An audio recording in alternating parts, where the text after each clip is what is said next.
അധികാരം, അവർക്കൊക്കെയാണ് ഞാൻ പോയിക്കൊണ്ടിരിക്കുന്നത്. അതിന് ആദ്യം എന്താ ലാഹിർ ബാത്തിനെന്ന് തിരിയണ്ടേ? അപ്പൊ ലാഹിർ ബാത്തിൻ എന്നതിന് വ്യത്യസ്ത ഇത്തലാക്കുകളുണ്ട്. ഒന്നിപ്പം ഞാൻ പറഞ്ഞത് എന്താണ്, നേരത്തെ പറഞ്ഞ ശരീഅത്ത് തരീഖത്ത് എന്ന ഇത്തലാക്കുകളുമായി ഏകദേശം ചിലത് ഒത്തുവരും. ലാഹിറു ശർഈ എന്ന് പറഞ്ഞാൽ الأحكام الشرعية المتعلقة بالأفعال الظاهرة അല്ലെങ്കിൽ بأعمال الجوارح الظاهرة. ശരീഅത്തിന്റെ ദീനിന്റെ ഭാഗം തന്നെയാണല്ലോ. നമ്മുടെ അഫ്ആലുൽ ലാഹിറയുമായി ബന്ധപ്പെട്ട് മുആമലാത്ത് ഇബാദാത്ത് ഇതുമായി ബന്ധപ്പെട്ട ദീനിലെ ഹുക്മുകളെ കുറിച്ച് ലാഹിറു ശർഈ അല്ലെങ്കിൽ ലാഹിറുദ്ദീൻ എന്ന് പറയും. ബാത്തിനു ശർഈ എന്ന് പറഞ്ഞാൽ നമ്മൾ മുതഅല്ലിഖത്തുൻ ബിൽ ഖൽബുമായി ബന്ധപ്പെട്ടതിന് പറയും. ഒന്ന് ഇതന്നെ മറ്റൊരർത്ഥത്തിൽ പറയാം. നേരത്തെ പറഞ്ഞു കൊക്കും ലാഹിറു ശർഈ എന്ന് പറഞ്ഞാൽ ശരീഅത്ത് എന്ന് പറയാം. ബാത്തിനു ശർഈ എന്ന് പറഞ്ഞാലോ തരീഖത്ത് എന്ന് പറഞ്ഞോളി. കാരണം നമ്മൾ നേരത്തെ തന്നെ പറഞ്ഞുകൊണ്ടിരുന്ന ഒരു ഇത്തലാക്ക് എന്താ, ശരീഅത്തും തരീഖത്തും നമ്മളുടെ ഒരു ഇത്തലാക്ക് എന്താ പറഞ്ഞത്? ശരീഅത്ത് എന്നാൽ അഅ്മാലുൽ ലവാഹിറയുടെ ഹുക്മുകൾ, തസ്ഫിയത്തുൽ ഖൽബ് തതീറുൽ ഖൽബിന്റെ ഹുക്മുകൾക്ക് തരീഖത്ത് എന്നും പറയുന്നു. അപ്പോൾ ലാഹിറു ശർഈ എന്ന് പറഞ്ഞാൽ ശരീഅത്ത് എന്ന് അർത്ഥം വെക്കാം. എല്ലാ ഇബാദത്തിലും എല്ലാം ഫിറ്റാവില്ല, ചില ഇബാദത്തിൽ ഓരോതാണ് വരിക, പല അർത്ഥത്തിലുള്ള ഇബാദത്തുകൾ കാണും. ലാഹിറു ശർഈ ശരീഅത്ത്, ബാത്തിനു ശർഈ തരീഖത്ത്. ഇനി മറ്റൊന്ന് നേരത്തെ പറഞ്ഞത്, ഇപ്പോൾ ലാസ്റ്റ് നേരത്തെ ശരീഅത്തും തരീഖത്തും പറഞ്ഞു വെച്ച അതേ സംഗതി തന്നെ. എന്താ നേരത്തെ നമ്മൾ പറഞ്ഞില്ലേ, ഹുക്കുമുൽ ഫിഖ്ഹ് ഹുക്കുമുൽ വറഇ എന്നല്ലേ, അതേ അർത്ഥത്തിൽ ലാഹിറു ശർഈ ബാത്തിനു ശർഈ എന്ന് ഉപയോഗിക്കും. ഞാൻ വായിച്ചത് മിൻഹാജിന്റെ ഈ വാർത്ത തന്നെ കണ്ടല്ലോ.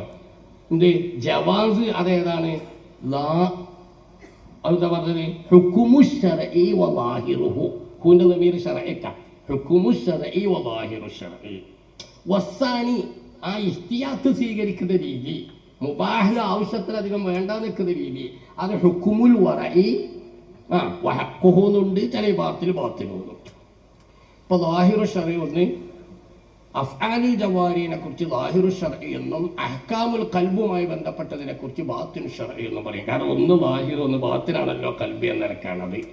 മറ്റൊന്ന് നമ്മൾ ഫിഖ്ഹിന് നേരത്തെ ശരീഅത്ത് എന്ന് പറഞ്ഞിരുന്നു, ഖൽബുമായി ബന്ധപ്പെട്ടതിന് തരീഖത്ത് എന്നും പറഞ്ഞിരുന്നല്ലോ. അതേ അർത്ഥത്തിൽ ലാഹിർ എന്ന് ഫിഖ്ഹിനെ കുറിച്ചും, അതുപോലെ നേരത്തെ പറഞ്ഞ ജവാസിനെ കുറിച്ച് ലാഹിറു ശർഈ എന്നും, കൂടുതൽ ഇഹ്തിയാത്ത് സ്വീകരിക്കുന്നതിനെ കുറിച്ച് ബാത്തിനു ശർഈ എന്നും പറയും. വ്യത്യസ്ത ഇബാദത്തുകൾ കാണും. ഇനി അതിനൊക്കെ പുറമെ ചിലയിടത്ത് ലാഹിറു ശർഈ ബാത്തിനു ശർഈ എന്ന് പറഞ്ഞാൽ ഒരു മുളാഫ് മഹ്ദൂഫ് ഉണ്ടാവും. ശരിക്കും ആ വാക്യത്തിനാണ് ലാഹിറും ബാത്തിനും. ആ സംഭവത്തിനൊരു ലാഹിറുണ്ട് ബാത്തിനുണ്ട്. സംഭവത്തിൻ്റെ ലാഹിർ അനുസരിച്ച് അതിനൊരു വിധിയുണ്ട്, സംഭവത്തിൻ്റെ ബാത്തിനനുസരിച്ച് അതിനൊരു വിധിയുണ്ട്. നേരത്തെ പറഞ്ഞുമ്പോൾ വ്യത്യസ്തമായിട്ട് ഇപ്പോൾ പറയുന്നൊരു ചെറിയ മാറ്റമുണ്ട്. ഒരു വാക്യത്തുമ്പോഴാണ് സംഭവങ്ങൾക്കാണ് ഹുക്മ് വരിക. ഈ സംഭവത്തിന് ലാഹിറും ബാത്തിനും ഉണ്ടാക്കും. സംഭവത്തിനൊരു ലാഹിറും ബാത്തിനും ഉണ്ടാകും.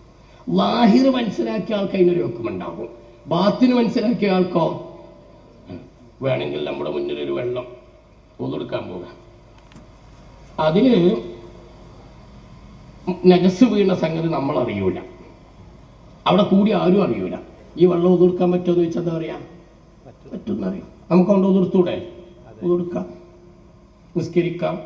ആ ഉളൂഹ് നിസ്കാരം സഹീഹാണ്, മാലയത്തബയ്യൻ ഖിലാഫുഹു ഇരിക്കട്ടെ. അതേസമയം ആ വെള്ളത്തിൽ മൂത്രം വീണിട്ടുണ്ട് എന്ന് അറിയുന്ന ഒരാൾക്കോ ആ വെള്ളം ഒന്നെടുക്കാൻ പറ്റൂല. നമ്മുടെ മുന്നിലൊരു സാധനം വരുന്നു, ഈ ഇനം നബികുത്തസാന്റെ ഭാഷയിൽപ്പെട്ട ഈ തരായി സാധനങ്ങളിലൊക്കെ അധികം നജസുണ്ട്. പക്ഷെ ഇതിൽ നജസുണ്ട് എന്ന് കൃത്യം നമുക്ക് അറിയൂല. ഖൗലുല്ലാഹിറുൽ പറഞ്ഞില്ലേ, നമ്മൾ പറയും ജായിദാണ്. ഈ ഫർദ് തന്നെ നജസുണ്ട് എന്നൊരു ഫുലാന് മനസ്സിലായാലോ, ഒരു കപ്പൽ ഓടിക്കൊണ്ടിരിക്കുകയാണ്, ഈ കപ്പലിൽ ഒരു പലകക്ക് പോലും ഒരു പോറലും ഇല്ലെങ്കിൽ ഇത് അക്രമികൾ പിടിച്ചെടുത്തു കൊണ്ടുപോകും.